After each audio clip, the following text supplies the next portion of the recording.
예레미야 9장 32절에서 38절 말씀. 우리 하나님이여 광대하시고 능하시고 두려우시며 언약과 인자하심을 지키시는 하나님이여 우리와 우리 왕들과 방백들과 제사장들과 선지자들과 조상들과 주의 모든 백성이 아수르 왕들의 때로부터 오늘까지 당한 모든 환난을 이제 작게 여기지 마옵소서. 그러나 우리가 당한 모든 일에 주는 공의로우시니 우리는 악을 향하여 싸우나 주께서는 진실하게 향하셨음이니이다. 우리 왕들과 방백들과 제사장들과 조상들이 주의 율법을 지키지 아니하며 주의 명령과 주께서 그들에게 경계하신 말씀을 순종하지 아니하고 그들이 그 나라와 주께서 그들에게 베푸신 큰 복과 자기 앞에 주신 넓고 기름진 땅을 누리면서도 주를 섬기지 아니하며 악행을 그치지 아니하였으므로 우리가 오늘날 종이 되었는데 곧 주께서 우리 조상들에게 주사 그것의 열매를 먹고 그것의 아름다운 소산을 누리게 하신 땅에서 우리가 종이 되었나이다. 우리의 죄로 말미암아 주께서 우리 위에 세우신 이방 왕들이 이 땅에 많은 소산을 얻고 그들이 우리의 몸과 가축을 임의로 관할하오니 우리의 곤란이 심하오며 우리가 이 모든 일로 말미암아 이제 견고한 언약을 세워 기록하고 우리의 방백들과 레위 사람들과 제사장들이 다 임봉하나이다 하였느니라. 아멘.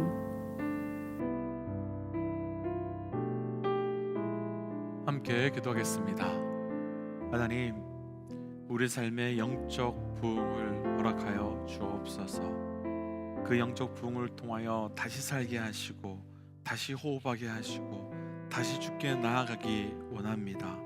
우리의 영에 또 우리의 삶에 영적 부흥이 다시금 충만케 하여 주옵소서. 이 모든 말씀 예수님 이름으로 기도하였습니다. 아멘. 할렐루야. 우리에게 찬양을 허락하시고 또 그 찬양을 통해 하나님의 깊이 있게 누려갈 수 있는 은혜를 허락하여 주신 우리 하나님의 이름을 높이 찬양합니다. 먼저 권고 한 가지 드리고 말씀을 좀 묵상하고 싶습니다. 내일 저녁은 블레싱 기도회가 있는 날입니다. 함께 기도하고 함께 주의 뜻을 구하기 위하여 함께 모이는 자리입니다. 어제까지 말씀 나누었지만 영적 부흥의 사건에서는 반드시 기도가 있어야 되고 또 그 부흥을 통하여 회개의 사건을 통하여 영적 부흥이 일어납니다. 우리 믿음의 동역자들께서 결단하셔서 내일 저녁 7시 반 부흥의 자리, 기도의 자리로 나오시기를 주의 이름으로 권면드립니다. 이제 말씀으로 다시 돌아가 보겠습니다. 오늘 우리가 함께 나눌 말씀의 제목은 우리가 9장이 시작된 이후 매일 동일한 말씀의 제목으로 나누고 있는데 동일하게도 진정한 부흥이라면 이라고 하는 말씀의 제목으로 반복되어 나누고 있습니다. 그러나 하나님께서 우리에게 영적 부흥은 어떤 것인지 그리고 어떤 것을 통해서 우리에게 일어나는 사건들을 그 하나님께서 허락하신 영적 부흥으로 볼 수 있는지를 온전히 분별하는 것은 굉장히 중요한 우리의 문제입니다. 지금까지 우리는 영적 부흥에는 말씀과 기도가 있고 그를 통해서 우리의 죄를 직면하게 되는 회개가 있고 하나님을 온전히 알아가게 되는 것이 영적 부흥의 사건이며 증거이라고 나누었습니다. 오늘은 진정한 영적 부흥의 사건에 나타나는 마지막 사건 한 가지에 집중해 보려고 하는데요, 오늘 말씀의 사건에서 나타나는 영적 부흥이 저와 우리 모든 믿음의 동역자들에게도 동일하게 나타나고 일어나시기를 주의 이름으로 축복하며 도전합니다. 진정한 부흥이라면 먼저 오늘 본문의 32절 말씀입니다. 32절, 우리 하나님이여 광대하시고 능하시고 두려우시며 언약과 인자하심을 지키시는 하나님이여 우리와 우리 왕들과 방백들과 제사장들과 선지자들과 조상들과 주의 모든 백성이 아수르 왕들의 때로부터 오늘까지 당한 모든 환난을 이제 작게 여기지 마옵소서. 아멘. 앞서 나눈 것처럼 지금까지 이스라엘 백성들은 수문학 광장에서 24일 동안이나 함께 말씀과 기도의 자리로 나아갔고 그를 통해서 죄를 끊어내고 죄에서 돌이키는 회개와 그리고 우리 하나님이 어떤 분이신지 온전히 알게 되는 하나님을 아는 영적 부흥의 사건이 있었습니다.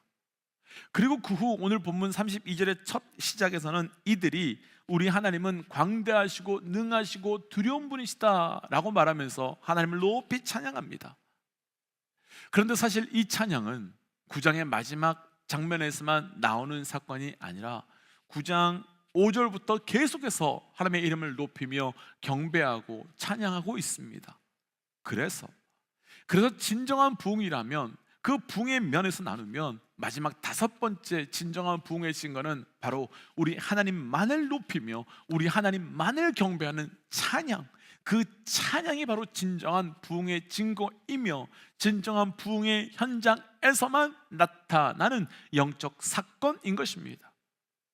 그래서 저를 비롯한 우리 모든 믿음의 동역자들에게 축복하기는 영적 부흥을 통해 우리 하나님을 높이는 경배의 찬양의 영적 부흥의 사건이 우리 모두에게 있으시기를 주의 이름으로 축복하며 또한 도전합니다. 그럼 찬양이 무엇이기에 영적 부흥의 자리에는 찬양이 있어야 하는 것이겠습니까? 찬양은 무엇인가 소중한 것을 노래로 올려드리는 것이며 동시에 가장 소중하게 생각하는 그 무언가를 가장 좋은 것으로 높이는 행위가 찬양입니다. 그런데 여기서 중요한 것은 바로 그 찬양의 대상이죠. 어떤 사람들은 돈을 높이는 사람이 있고요, 어떤 사람은 자기 자신을 가장 높이려고 하는 사람들이 있습니다. 그런데 우리가 하나님을 찬양한다는 것은 우리의 삶에 하나님을 가장 높은 분으로, 그리고 내 삶에서 하나님을 가장 소중한 분으로 높이겠다고 하는 영적 결단과 영적 선포함이 우리 삶 가운데 드러나는 것이 찬양이지요. 그런데 여기서 우리가 오늘 말씀에서 나오는 찬양에서 조금 구분하고 싶은 것이 있는데, 부흥의 때에 찬양하는 찬양과 부흥의 때가 지나간 이후의 찬양은 그 특징이 조금은 다르다는 것입니다. 그렇게 다른 이유가 있는데요, 우리가 하나님을 높이며 찬양하는 것은 그 이유가, 그 때에 대한 이유가 다르기 때문입니다. 우리가 며칠째 묵상하고 있는 느헤미야 9장에는 찬양이 계속 이어지고 있습니다. 그런데 이들이 부흥의 때에 찬양하는 이유는 분명합니다. 이들이 찬양하는 이유는 하나님께서 내 삶에 무엇을 해주셨기 때문에 찬양하는 것이 아니었습니다. 이들이 찬양하는 이유는요, 하나님은 우리의 찬양을 받으시기에 합당하신 분이시기 때문에 찬양하고 있는 것입니다.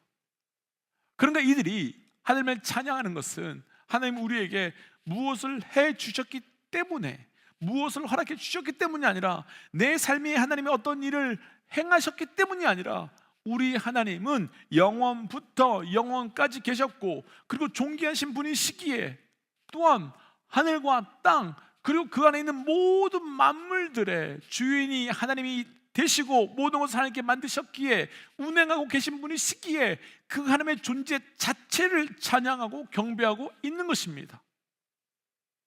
물론 우리 삶에요, 하나님께서 무엇을 해주셨기 때문에, 그리고 하나님께서 우리의 삶에 어떤 것을 열어주셨기 때문에 찬양하는 것 또한, 그것 또한 너무나 귀하고 귀한 찬양입니다. 그러나 우리가 기억할 것은, 찬양의 시작은 언제나 하나님께서 내게 무엇을 해주셨기 때문이 아니라 그 이전에 하나님의 존재 그 자체가, 하나님에 계신 그 이유 자체가 우리의 찬양의 이유가 되는 것이고, 그때 부흥의 때에는, 그리고 부흥의 현장에서는 우리가 가장 먼저 하나님을 찬양하는데, 그 찬양은 하나님의 존재를, 하나님의 계심을 찬양하고 있는 것입니다. 사실 이 시대는 어느 시대보다도 찬양의 풍성한 시대를 살아가고 있습니다.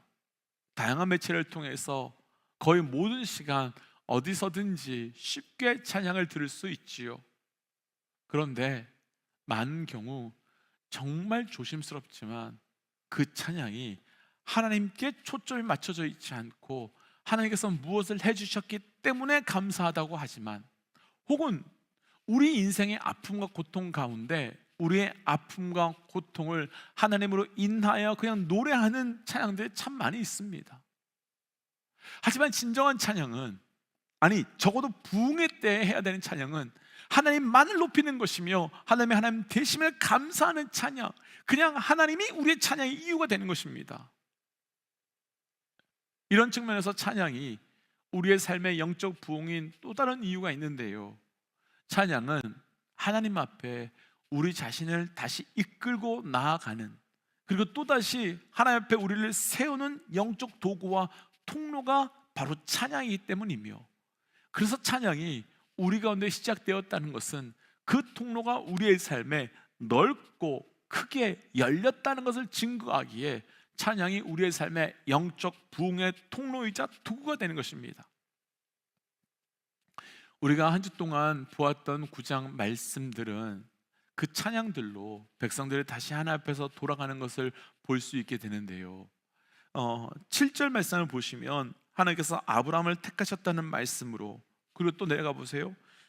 8절 말씀을 보면 하나님께서 아브라함의 충성됨을 보시고 언약을 세우셨던 하나님을, 또 9절 이하를 보시면요, 출애굽에 대한 말씀으로 하나님께서 애굽의 바로들로부터 이스라엘 백성들을 건지셨고 또 홍해 바다에서 이스라엘 백성을 구원하셨다는 것, 또 2절 이하를 보시면요, 구름 기둥과 불 기둥으로 인도하셨다는 것, 또 15절부터는 굶주리고 목마른 그들에게 반석에서 물을 내어서 그들을 채우시는 하나님을, 그리고 또 23절 이하는 아버지에 대한 말씀을 하시면서 그냥 내버려 두는 분이 아니라 그 아버지가 어디 있느냐며, 내버려 두는 아버지가 어디 있느냐며 끝까지 하나님은 우리 삶 가운데 붙드시는 분이라며 그분을 찬양합니다.